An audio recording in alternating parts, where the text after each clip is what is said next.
Muy bien. El título de la clase de hoy es La Guerra Ruso-Japonesa y la Revolución Rusa de 1905. Pretendo que en esta sesión puedas entender cuáles eran los intereses rusos en el Océano Pacífico y también los intereses japoneses. Y cuáles fueron las causas de esta guerra y sobre todo sus consecuencias. Y por otro lado también que puedas entender por qué se inicia una revolución rusa en 1905, los principales acontecimientos y cómo terminó esta revolución rusa, la de 1905. Bien, entonces, para empezar, debemos de recordar dos hechos en la historia, uno respecto a Japón y otro respecto a Rusia. Lo de Japón ya lo han manifestado minutos antes un par de compañeros. Desde 1867 asciende al trono Matsuhito, este emperador que prácticamente occidentaliza Japón. Un Japón rural, un Japón aislado del comercio mundial, se abre al mundo con las reformas aplicadas por Matsuhito, que claro está, primero tuvo que superar a los shogun y luego a los samuráis. Y bueno, pues Japón empieza este vertiginoso crecimiento industrial. Deja de ser una sociedad campesina a comenzar a ser una sociedad muy industrializada.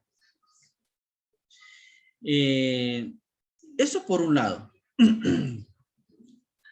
Pero antes de pasar a Rusia, también hay que considerar que Japón no hizo esta tarea sola. También recibió el apoyo de ingleses y de norteamericanos que tenían intereses en esta región del Asia. ¿Ok? Recuerde que en esos años, finales del siglo XIX, estaban en plena segunda revolución industrial y sobre todo en pleno imperialismo, ¿no? Entonces estaban esas disputas o por conquistar territorios, sobre todo en África, o lograr alianzas comerciales. Y entonces los países occidentales como el Reino Unido estaba interesado que Japón sea su socio comercial. Y también el emergente Estados Unidos también estaba interesado, tenía muchos intereses en ese lugar. Por otro lado, tenemos el gigante Rusia, el país más grande de todo el país, de todo el mundo, respecto a territorio hasta el día de hoy.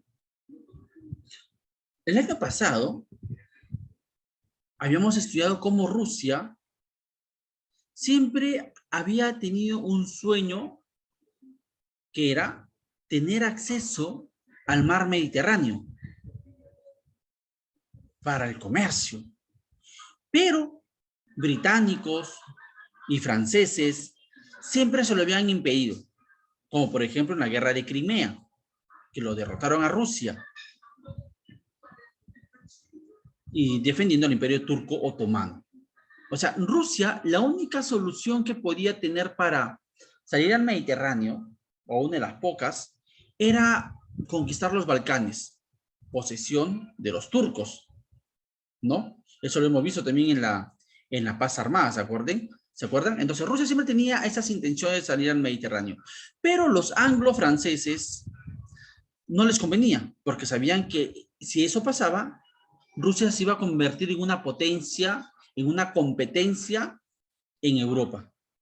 Así que Rusia comienza a finales del siglo XIX a mirar a otro lado, ya que por el oeste le habían cerrado el pase al Mediterráneo.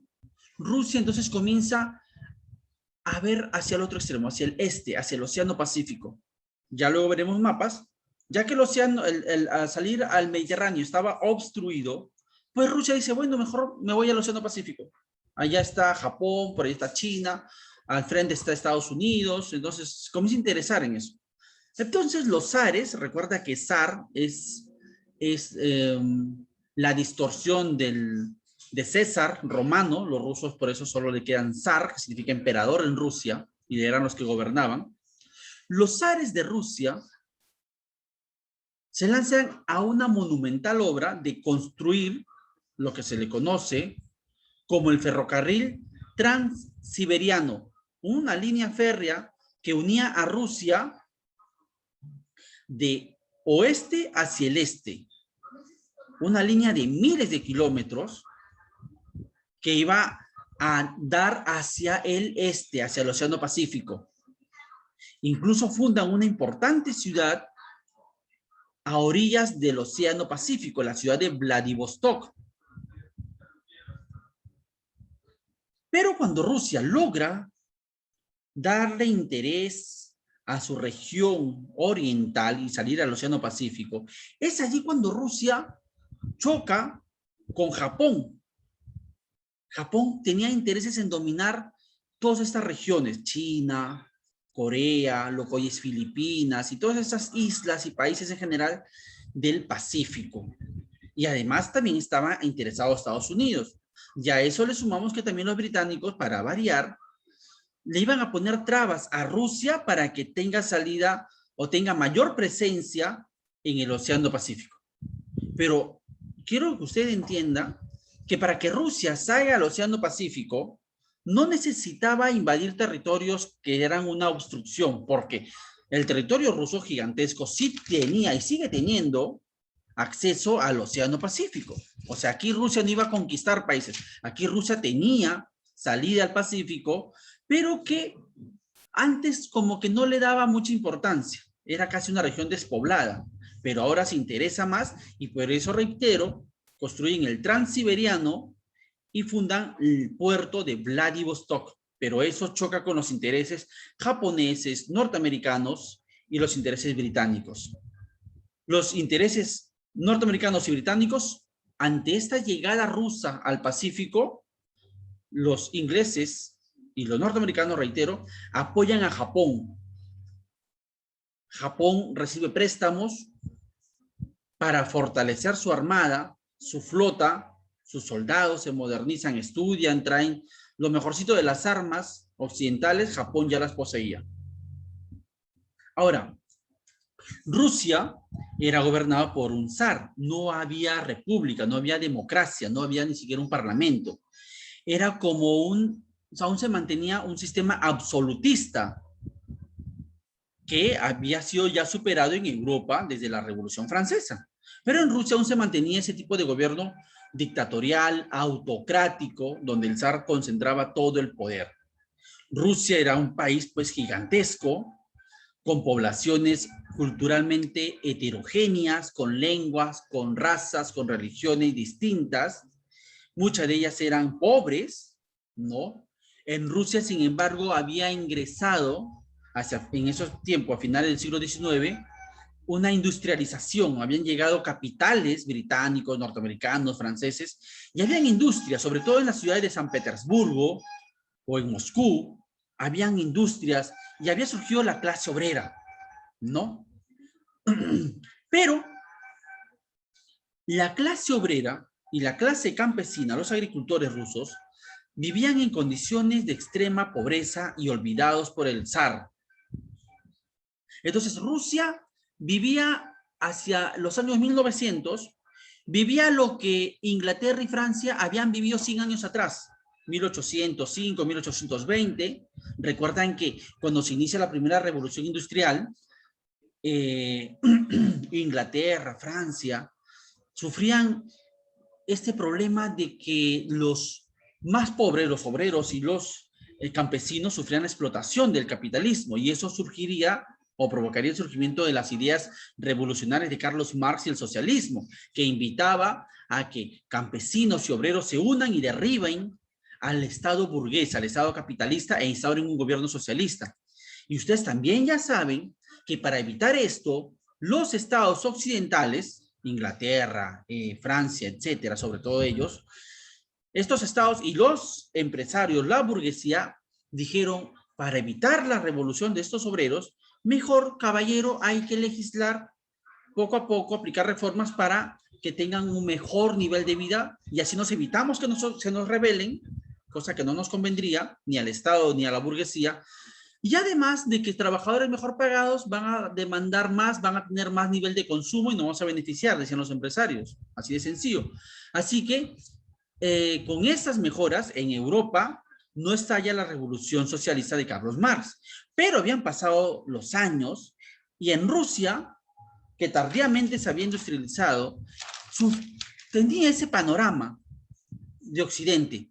Un panorama donde los obreros y los campesinos estaban explotados y con la llegada de esas ideas ya Marx había muerto, pero las ideas socialistas llegan tardíamente a Rusia y comienzan a escucharse, ¿no? Protestas, disconformismo, no solamente contra su condición social, sino también con las condiciones políticas, tener un gobierno autoritario, que no hayan elecciones, que no haya libertad de expresión.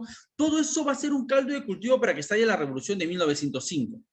Pero antes de ver ese tema, regresemos a Japón y Rusia.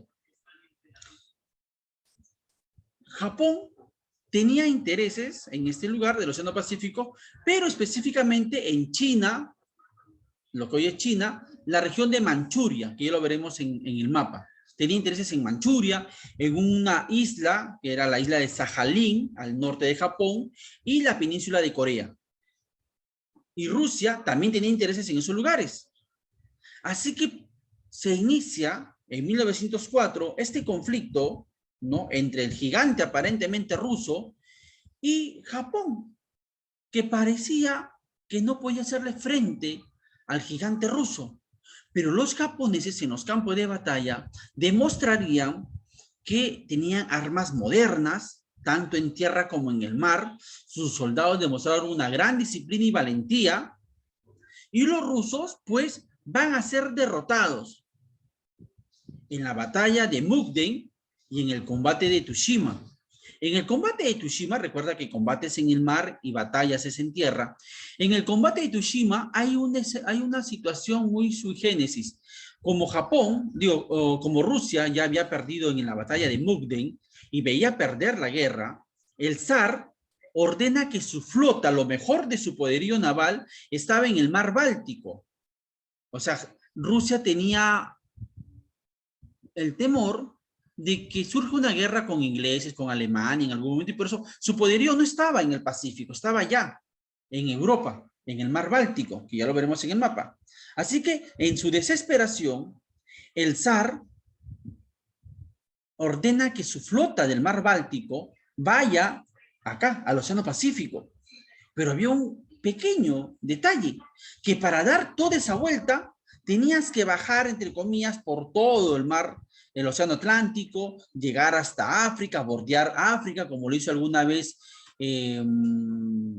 Bartolomé Díaz, el navegante portugués que llegó al Cabo de la Buena Esperanza, y llegar finalmente hasta el Océano Pacífico, donde estaban dando las batallas. Esa flota se demoró 6 meses, salió en octubre de 1904 y llegó en mayo de 1905. Como te imaginarás, súper cansados, con las máquinas deterioradas, ¿no? Y se enfrentan a una moderna flota japonesa, modernizada al estilo inglés. Entonces es obvio el fracaso ruso en el combate de Tsushima. Por más que el zar quería continuar la guerra, no tanto porque tenía posibilidades, sino que simplemente se había encaprichado, no quería reconocer su derrota porque eso involucraba que su prestigio frente a su población se iba a ir más al suelo de lo que ya estaba.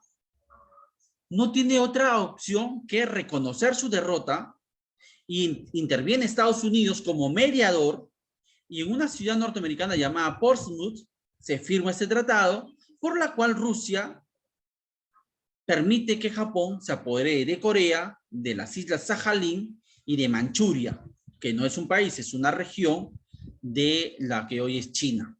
¿Ok? Ahora, esta derrota demostraba que Japón se emergía como la nueva potencia mundial, un poco por debajo tan solo del nivel de Inglaterra, de Alemania o de los Estados Unidos. Y por otro lado, en Rusia, esta derrota significó el ahondamiento de la crisis. Porque ya no solamente era que el zar era un gobierno autoritario, ya no era solo que los obreros y los campesinos eran maltratados, explotados laboralmente ante la permisividad del zar, sino que además se le echaba la culpa de que en esta guerra miles habían muerto, de que la gente era más pobre, que muchos jóvenes habían tenido que ir a defender no tanto a la madre Rusia, a su territorio, sino el honor del zar. Y encima había sido por las puras porque habían sido derrotados. Todo esto, más obviamente el ingreso de las ideas socialistas, y aquí va a surgir la figura de un personaje de la historia universal importantísimo como es Lenin, va a generar la revolución de 1905 contra el zar. Pero el zar astutamente logra maniobrar esta revolución. Me estaba olvidando que esta revolución estalla en el 22 de enero de 1905, en el llamado Domingo Sangriento, donde miles de personas en la ciudad de San Petersburgo van a protestar pacíficamente al zar, pero en medio de la muchedumbre se escucha un disparo, la guardia que protegía a la residencia del zar dispara y se da una matanza de inocentes. Ese es el Domingo Sangriento, y eso marca el inicio de la revolución. Pero como te decía, el zar supo maniobrar hábilmente, mandó a encarcelar y a expulsar a los líderes de esa revolución, entre ellos a Lenin, y finalmente logra mantenerse en el poder, pero solo durante 12 años más, porque cuando veremos la Revolución Rusa de 1917, el zar no solamente perdería el poder, perdería a su esposa, a sus bellas hijas, a su hijo pequeño, y hasta él mismo moriría en la sangrienta Revolución Rusa de 1917, con el regreso de Vladimir Ilich Ulyanov, o Lenin para los patas. Pero esa es otra historia.